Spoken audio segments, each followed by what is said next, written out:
εκδήλωσης θα συντονίσει ο διακεκριμένος και έγκυρος δημοσιογράφος της ΣΕΡΑ Σερών, κύριος Κασάπης Λεωνίδας. Παρακαλούμε, κύριε Κασάπη, μπορείτε να προσέλθετε.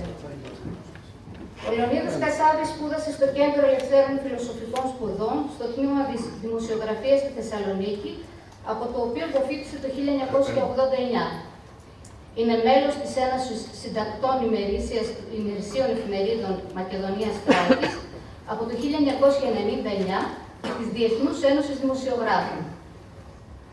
Από τον Μάρτιο του 1989 μέχρι και σήμερα είναι δημοσιογράφος της ΕΡΤ Σερών με δική του καθημερινή δημοσιογραφική εκπομπή, ενώ έκανε κοινές εκπομπές και παράλληλα καλύπτει ειδησιογραφικά και τη τηλεόραση της ΕΡΤ και της ΕΡΤ 3.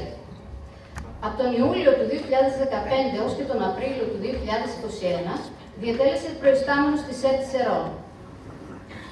Συνεργάστηκε ως ανταποκριτής για διαστήματα με την εβδομαδιαία εφημερίδα της Θεσσαλονίκης Βόρεια, με την αθηναϊκή εφημερίδα Έθνος, το πανελλαδικό περιοδικό Αγροκουλτούρα, το τηλεοπτικό κανάλι Mega Channel, τον ελληνικό ραδιοφωνικό σταθμό στην Μελβούρνη της Αυστραλίας. Έχει διδάξει τα σχολικά έτη 2004 έως 2006 δημοσιογραφία στο Γυμνάσιο Νέου Πετριτσίου και στο τμήμα δημοσιογραφίας στο ΚΕΤ Εύβοιος. Κύριε Κασάπη, παρακαλώ, έχετε το λόγο. Τώρα μισό λεπτό λίγο να βάλω το κινητό μου. Βεβαίως, σας περιμένω.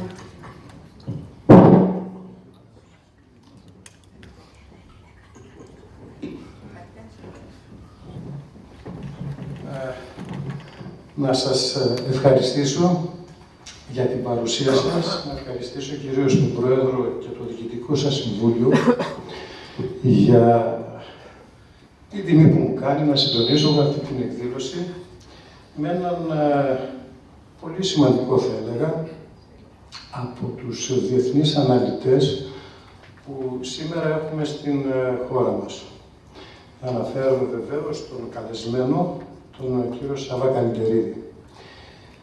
Πριν τον καλέσω στο βήμα, καλώς ήρθατε κύριε Καλλικερίδη, θα ήθελα λίγο να επισημάνω κάποια πράγματα.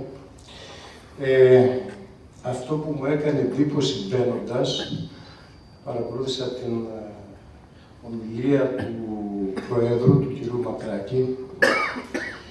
Εγώ το είδα από μια άλλη σκοπιά, αυτή που την είδε ο Πρόεδρος της Πογμές κλπ. Δημοσιογραφικά, ήθελα να πω το εξής. Στα περίπου 40 χρόνια που κάνω δημοσιογραφία, 39 για την ακρίβεια, πολύ σπάνια άκουσα έναν Πρόεδρο ενός σωματείου σε όλα αυτά τα χρόνια να τα λέει έξω από τα δόντια. Να αναφέρεται σε πολιτικά πρόσωπα, να αναφέρεται σε διεκδικήσεις και να μιλάει, να λέει τα πράγματα όπως ακριβώς έχουν. Και αυτό μου έκανε έτσι εντύπωση. Βέβαια, η Ομοσπονδία σας εκπροσωπεί 27.000 μέλη. Πρόεδρε, δεν είναι μόνο η δυνατή φωνή που έχετε, προφανώς έχετε και μεγάλη δύναμη και εγώ το σημειώνω συμπληρώνοντας τον κύριο Μακράκη που ίσως ότι η δύναμή σας είναι κάθε φορά η ψήφος σας. Αυτό φοβούνται οι πολιτικοί. Αυτό τους τρομάζει. Όλα τα άλλα είναι κάποιες δηλώσεις ή κάποιες κινήσεις τις οποίες έχουμε να κάνουμε. Σήμερα λοιπόν είναι και η μέρα, Παγκόσμια ημέρα γυναίκας. Είναι η μέρα μνήμης. Δεν είναι γιορτή. Εγώ δεν το βλέπω σαν γιορτή.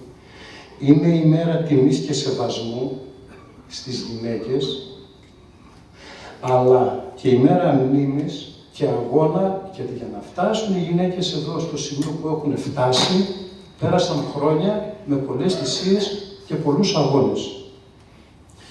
Ερχόμαστε όμως σε ένα άλλο θέμα, σε ένα θέμα που έχει να κάνει με αυτό που θα μας ενημερώσει ο κύριος Καλλικερίδης. Πιστεύω, και δεν ξέρω αν έχω δίκιο ή άδικο, αλλά βρισκόμαστε σε μια εποχή, είναι η λεγόμενη νέη τάξη πραγμάτων.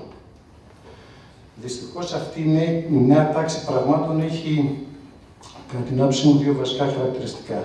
Την υποχώρηση των διεθνών θεσμών, την αρχή του ενός ανδρός και βέβαια το ξαναμοίρασμα του πλανήτη μέσα από δυνάμεις οι οποίες αναδεικνύονται περισσότερες αυτή τη φορά, όπως είναι η Αμερική, η Ρωσία, η Κίνα και ίσως και η Ινδία.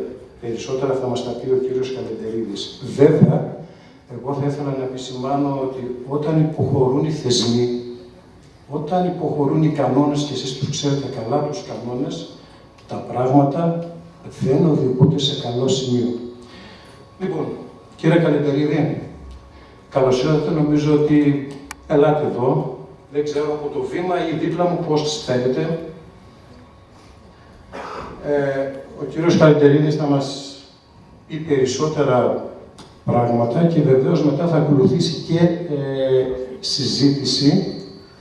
Μπορούν να τεθούν ερωτήματα και καλό θα είναι να τεθούν, να γίνει μια συζήτηση, γιατί μέσα από την κουβέντα βγαίνουν πολλά ωραία πράγματα. Τώρα, να σας πω ότι ο κύριος Καλεντερίδης γεννήθηκε στη Βέλγη, Σερών, το 1960.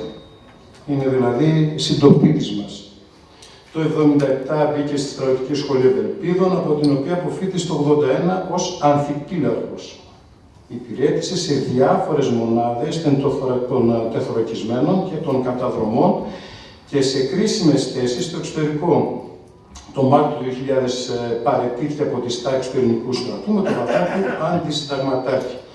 Η παραίτησή του οφείλεται στη διαφωνία του με τον χειρισμό από πλευράς ελληνικής κυβέρνησης τότε της υπόθεσης Οτσαλάν τον Ιανουάριο του 1999 στο Ναϊρόμπι της Κένιας. Ο Σάββας Καλεντερίδης, που συνόδευε τότε τον Κούρδο ηγέτη κατά τη διάρκεια της περιπετειώδους μετακίνησής του στη Ρωσία, τη Λευκορωσία και την Κένια, συνέγραψε το βιβλίο «Παράδοση Οτσαλάν, η ώρα της αλήθειας», καταθέτοντας έτσι την ιστορική του μαρτυρία, για την οποία μαρτυρία κανείς από τους συμμετέχοντες στην υπόθεση, πολιτικούς ή υπηρεσιακούς παράγοντες, δεν εξέφρασε καθ' οποιονδήποτε τρόπο κάποια ένσταση ή διαφωνία. Σημειωτέων ότι το βιβλίο έφτασε στην κορυφή των πωλήσεων, ξεπερνώντας τις 15.000 αντίτυπα. Επίσης είναι συγγραφέας με πλούσιο έργο. Για το συγγραφικό του έργο έχει βραβευτεί με το χρυσό μετάλλιο του Φιλολογικού Συλλόγου Παρνασσός, ιστορικός σύλλογος της Αθήνας. Από το φθινόπωρο του 2000 ίδρυσε και διευθύνει τον εκδοτικό οίκο Ινφογνώμων, αναλύσεις και άρθρα του Σάββα Καλεντερίδη με κύριο θέμα την Τουρκία και άλλα περιφερειακά ζητήματα έχουν δημοσιευθεί σε εφημερίδες και περιοδικά. Ο Σάββας Καλεντερίδης είναι διαλέκτης της Σχολής Εθνικής Αμήνης και της Σχολής Επιμόρφωσης Ελληνικής Αστυνομίας. Επίσης διδάσκει θέματα διεθνών σχέσεων και γεωπολιτικής. Νομίζω ότι είναι ο καταλληλότερος για να μας δώσει μια εικόνα του τι γίνεται σήμερα με όλο αυτό που έχει ξεκινήσει στον πόλεμο, γιατί σε πόλεμο βρισκόμαστε, έτσι κύριε Καλεντερίδη. Ο λόγος εσάς. Ευχαριστώ.